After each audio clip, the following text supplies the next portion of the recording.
monde, j'espère que vous allez bien. On se retrouve aujourd'hui pour discuter lecture estivale, lectures qui font plaisir. Je ne sais pas si vous êtes au courant, mais j'organise un challenge, le challenge livres et crème solaire. Donc les livres que j'ai sélectionnés aujourd'hui rentrent dans les catégories de ce challenge. Si vous voulez y participer, il n'est pas trop tard, il n'est jamais trop tard. Je vous mets toutes les infos et le lien vers la vidéo dans la barre d'infos. Pour le premier menu, il fallait une histoire qui se déroulait en France. J'ai choisi le nouveau Sarah Morgan, Un été dans la ville de l'amour, donc Paris. C'est publié aux éditions Harlequin dans leur collection EH. J'ai été extrêmement surprise de découvrir que sa nouvelle histoire se déroulait à Paris et je me suis dit que ce serait pas mal de la lire pour cet été. En général je lis les Sarah Morgan à peu près au moment de leur parution, donc celui-ci j'ai très envie de le découvrir durant cet été. Il s'agit d'une histoire d'amitié entre deux jeunes femmes et je n'ai pas envie d'en savoir davantage. Par contre, si vous voulez connaître tous les résumés des livres que je vais vous présenter, je vous mets comme d'habitude les liens dans la barre d'infos. Ensuite il fallait un livre dont l'intrigue se déroulait à l'étranger et j'ai sélectionné le nouveau Jenny Colgan. J'avais tellement hâte qu'il sorte. Il s'agit de La charmante librairie des jours heureux. C'est publié aux éditions Prisma. Le Jenny Colgan, je l'achète sans connaître le résumé et cette fois-ci je l'ai parcouru très rapidement et on nous parle des Highlands écossais. J'adore l'Écosse, je rêve d'y aller, donc je me suis dit que celui-ci serait parfait pour me faire voyager cet été. Ensuite un livre qui se déroule dans un monde imaginaire ou un monde fantastique et j'ai choisi Miroir de Serena Valentino. C'est publié aux éditions Hachette. C'est une série qui met en avant les vilains, donc les méchants chez Disney, et autant vous dire que je ne pouvais que me jeter sur cette série et j'attendais que le tome 1 soit réédité pour découvrir les tomes dans l'ordre, car apparemment il faut quand même respecter un certain ordre. Bref, donc je commence cette série cet été. Et si vous n'avez pas deviné de quel méchant il s'agit, je pense que l'illustration parle d'elle-même. Il s'agit de la méchante reine dans Blanche-Neige. Ensuite, dans le deuxième menu, il fallait un titre de livre qui faisait penser à l'été et là... que serait une vidéo sans parler de Fleur Anna? J'ai donc choisi de lire Summertime de Fleur Anna et de Jacinthe Canet. C'est de l'auto-édition ou plutôt de la réédition, car il avait été édité il y a déjà quelques années, il était devenu introuvable. Là il vient tout juste de reparaître, il s'agit d'un tome 1 et le tome 2 va sortir. Et là vous voyez que j'ai bien préparé la vidéo. Alors le tome 2 en automne 2020, donc autant vous dire qu'il faut que je me dépêche de le découvrir. Ensuite il fallait une couverture bleue ou un élément bleu sur une couverture. Alors moi je pense que je suis dans le blue. Avec le nouveau Emily Blaine de la crêperie des petits miracles, publié aux éditions Harlequin dans leur collection EH. Pareil, Emily Blaine, valeur sûre pour moi. En plus je crois que ça se déroule en Bretagne si je ne dis pas de bêtises. Oui c'est ça, c'est en Bretagne, donc jusque là c'est un sans faute. La couverture est... bleu de chez bleu, voilà, si vous l'avez déjà lu n'hésitez pas à m'en parler et j'espère avoir un petit peu faim en le lisant parce que crêperie, moi ça me donne faim la crêperie tout de suite. Toujours dans cette catégorie il fallait un livre dont l'auteur avait un prénom ou un nom de famille qui commençait par la lettre E. Et j'ai choisi 7 mensonges d'Elizabeth Kay. Alors ça commence par un E, son prénom. C'est publié aux éditions Robert Laffont dans leur collection La Bête Noire. J'adore cette collection. Je n'ai jamais été déçue. Alors pour celui-ci j'ai vu des avis qui étaient très bons et d'autres qui étaient très mitigés, donc je ne sais pas, je suis extrêmement pressée de le lire. Il s'agit d'un thriller pour changer un petit peu et la mise en page est juste génial puisque ça fonctionne par dossier, donc par mensonge, premier, deuxième, troisième, etc.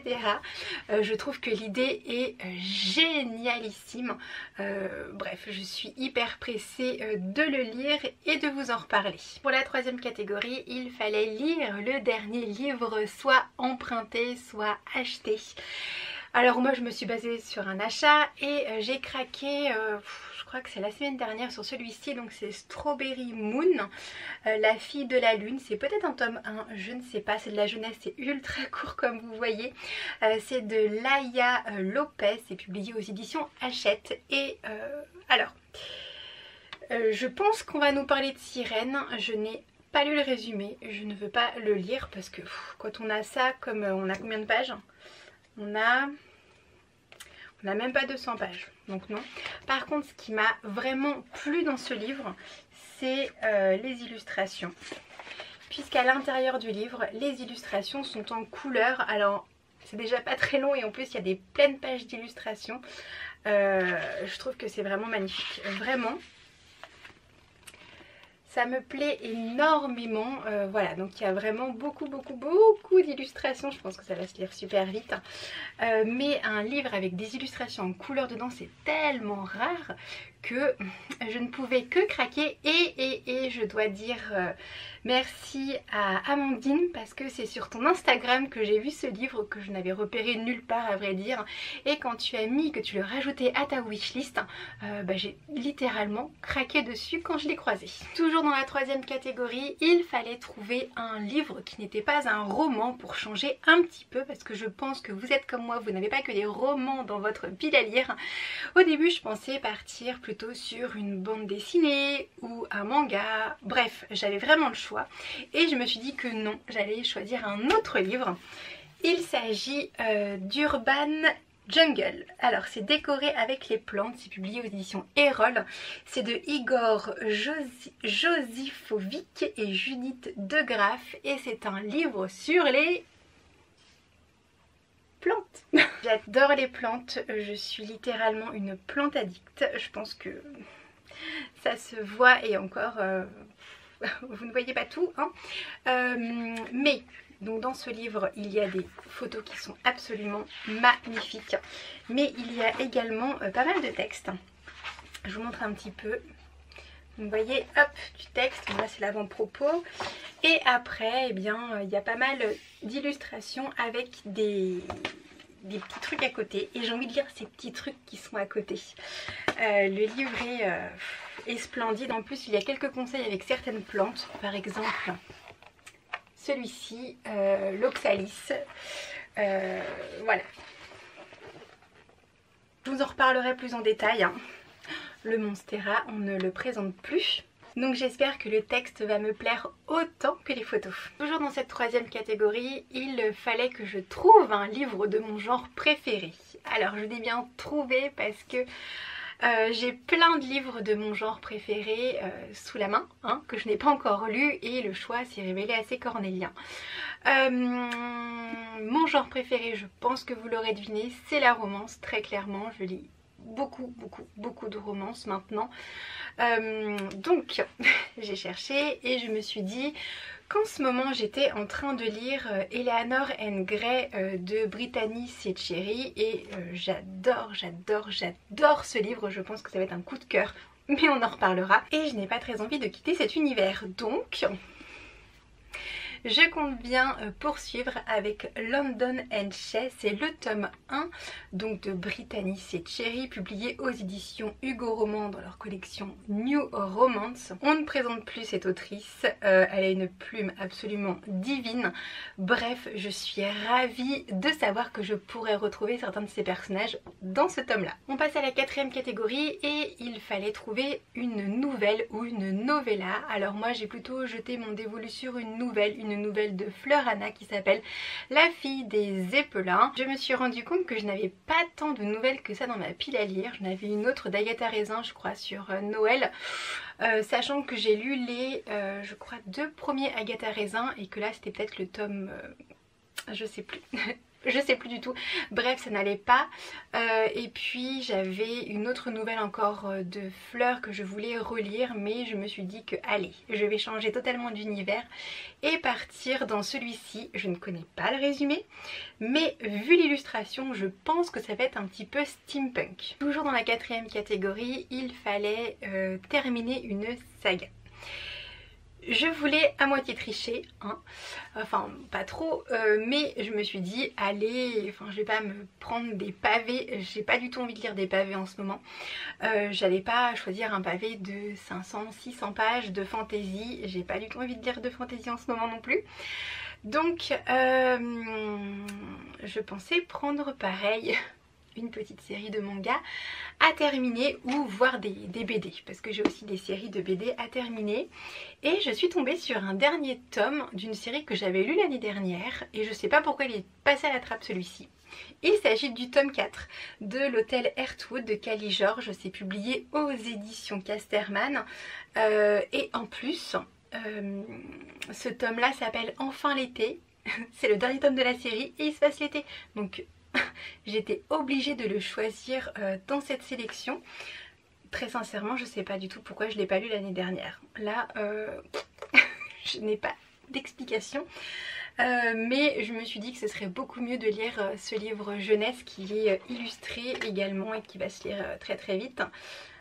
Voilà, il est illustré par Stéphanie Gragin. Bref, j'adore cette petite histoire, cette petite saga avec notre petite souris qui s'appelle Mona.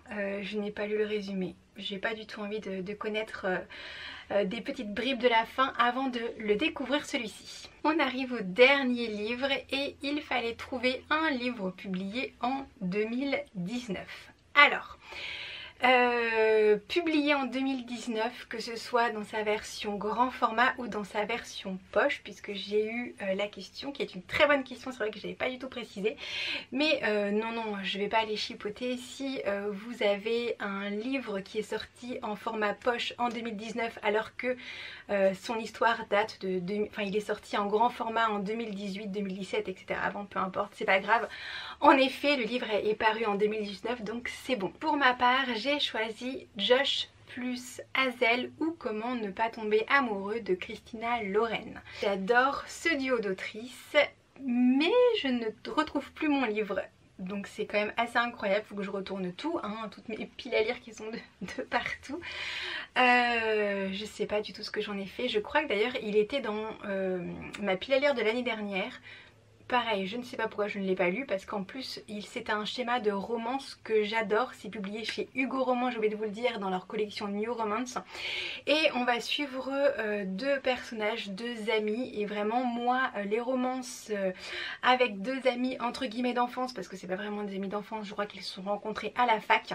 Bref, c'est vraiment quelque chose que j'aime, c'est mon schéma préféré pour les romances. Donc autant vous dire que j'ai hâte de le lire, de le découvrir. En plus j'ai relu le résumé, j'avoue que j'ai relu le résumé pour être vraiment sûre que c'était celui-ci que je voulais découvrir.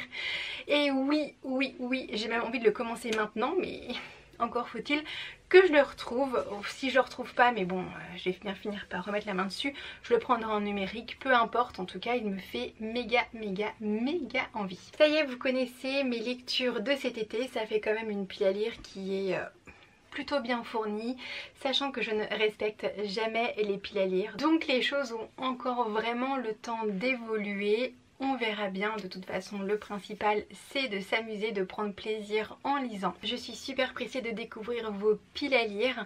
N'hésitez pas à me raconter tout ça. Peut-être vous avez déjà lu des livres là dont je vous ai parlé.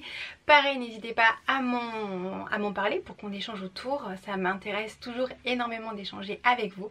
Je vous remercie d'avoir regardé cette vidéo. Je vous fais plein de très gros bisous et à très vite. Salut!